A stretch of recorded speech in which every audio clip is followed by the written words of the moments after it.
Good morning, everyone, and welcome to Tuesday, January the 7th. I am excited to know that you are here once again to follow along with me as we learn how to pray through the darkness. Now, if you've been with me the last few days, you know that I chose for this year to look at this little blue book put out by Broad Street Publishers titled 365 Days of Prayers for Depression and Anxiety. Because, like myself, I know there are many of you that suffer, maybe of varying degrees, with depression or anxiety, or even both. But let me tell you, I am so thankful that God gave the knowledge to man to be able to create medication for us.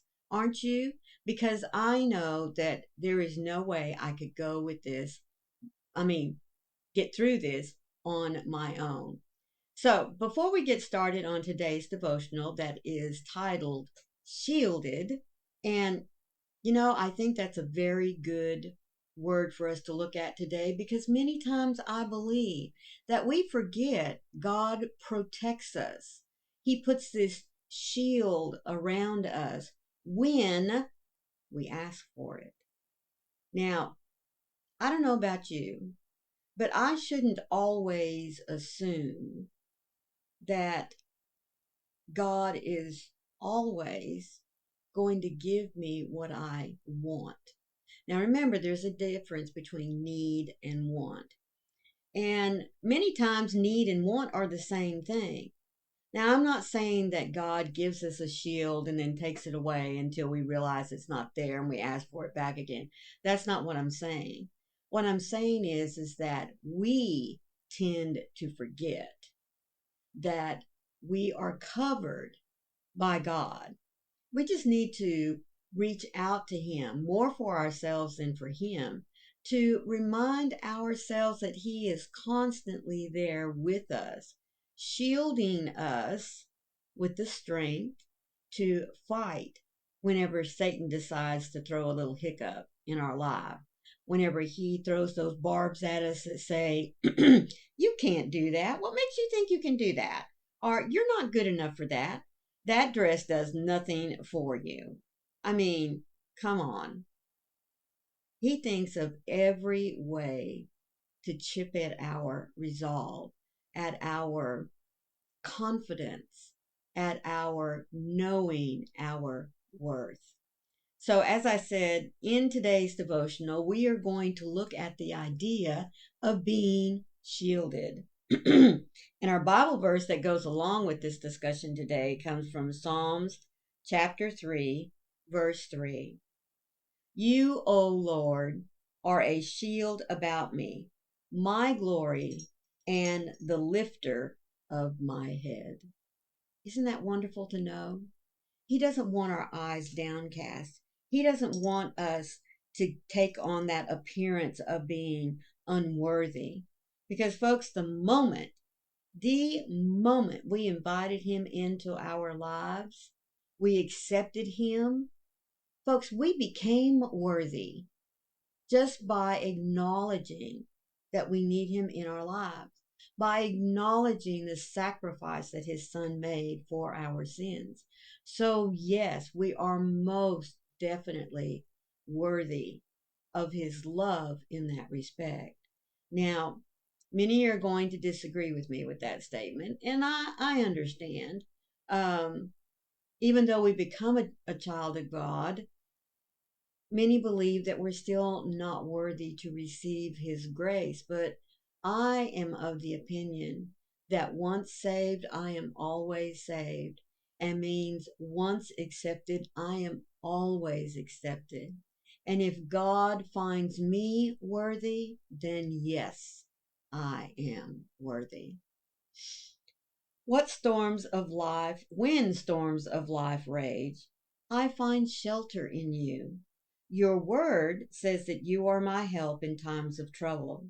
I can rely on you to guard me and keep me secure. You shield me from the fiery darts of the enemy, the lies that distort my true identity as a child of the Most High. Now remember, I said Just because we've become saved does not mean that Satan's going to leave us alone. Oh, no, no, no, no, no. In fact, I believe he attacks us even more and stronger and harder because he wants us to doubt our faith. He wants us to doubt that there is a God that loves us. He wants us to doubt that we are even worthy of his love. And quite frankly, if he can pierce that shield and make us believe that we're not worthy of God's love, then are we worthy of anyone's love? See what I mean? Just because you're a child of God does not mean Satan's going to leave you alone. He's not worried about the sinners because he already has them. He wants you. He wants to plague you. And I shouldn't just say you, I mean me too. He wants to plague us both with doubt, with uncertainty and insecurity. But we're not going to let that happen. Because by studying the Word of God, by calling on Him, we are shielded. We are constantly in that bubble of God's protection. When the chaos of life makes it hard to see what is up from down, you are a steady rock to stand upon. Amen. Your word is unfailing, and all your promises come to pass. You are the lifter of my head, my strong help. You hold on to me when I don't have the strength to reach out to you. I lift my eyes to your gaze today. Help me to see a loving Father who will never let me go. Folks, from the beginning of time, from the moment that Adam and Eve were discarded from the garden, God didn't turn his back on us. He already had a plan.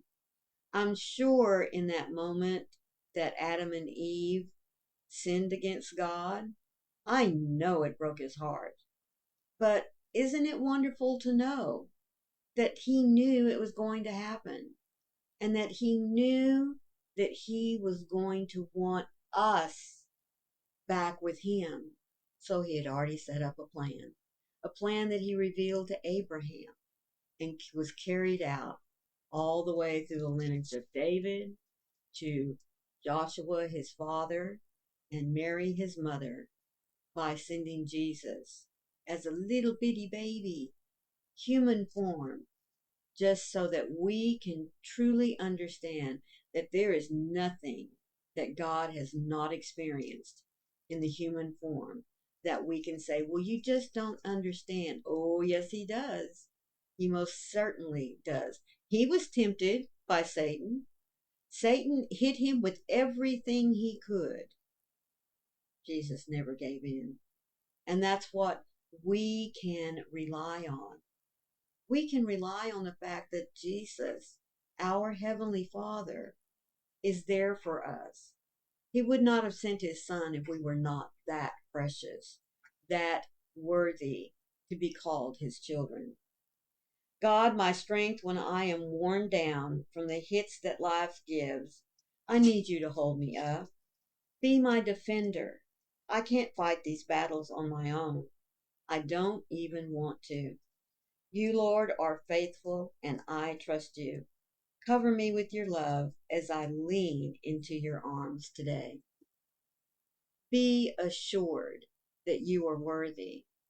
Be assured that God loves you. God loves me, and I know that. But I want you to know that through that love, he offers us strength. He offers us worthiness. I mean, I just can't say that word enough. I want you to know that you're worthy. Don't listen to the voices that say you can't do it. You're not going to look good in that. Who's going to listen to you? Let God silence those voices. He wants you to be loved and to know that you are his child and he has great plans for you. Now, as always, I want to remind you, I am not a doctor. If you have to rely on medication, as I do myself, Please continue to stay on that. Please seek medical help if you need it. If you're fighting depression and anxiety, go and talk to someone.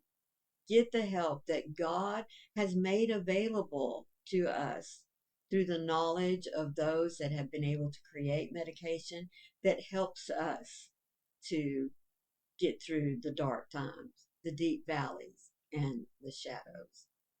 I hope that you enjoyed today's devotional. All I ask is that you be sure and hit that little like button. And if you're not a subscriber, please choose to do so. That way you won't miss any of these devotional and any other content you might find that you like on my channel. So until tomorrow, please always remember, when doubts fill your mind, you give comfort. You are revived, you are hopeful, and you are cheerful.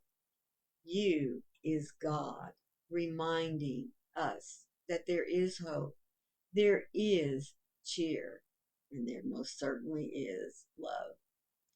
Till tomorrow, remember, I love you guys. Thanks. Bye.